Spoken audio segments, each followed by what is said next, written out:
আসলে দেখেন, নারীর প্রতি সহিংসতা এটা একটা দুইটা সরকার এসে অ্যাব্রাপ্টলি ঠিক করে দিয়ে যেতে পারবে না, সেটা আমরা জানি, এবং এটা একটা দীর্ঘ সময়ের মনস্তাত্ত্বিকতারও ব্যাপার, এবং সেখানে একটা আমূল পরিবর্তন আসার ব্যাপার, এবং আমাদের শিক্ষা ব্যবস্থায় এটাকে অংশ করে নেওয়ার একটা ব্যাপার।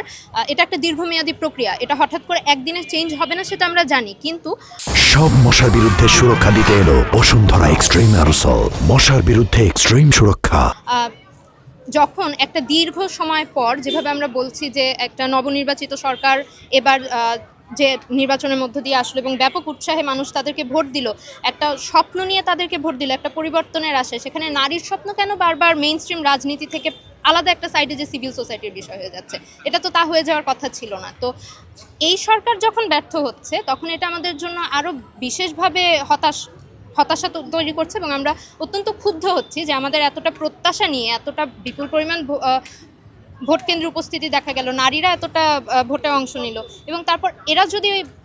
এ ধরনের ওয়াইড স্প্রেড অফ রেপের প্রতি এরকম নিষ্ক্রিয়তা প্রদর্শন করে, সেটা আমাদের জন্য অত্যন্ত হতাশার বিষয়, এবং আশা ব্যক্ত করছি যেন এ বিষয়ে আমরা যথোপযুক্ত পদক্ষেপ নিতে দেখি সরকারের। আমি ওমেন অ্যান্ড জেন্ডার স্টাডিজ বিভাগের দ্বিতীয় বর্ষের শিক্ষার্থী সৈয়দা সুরঞ্জনা।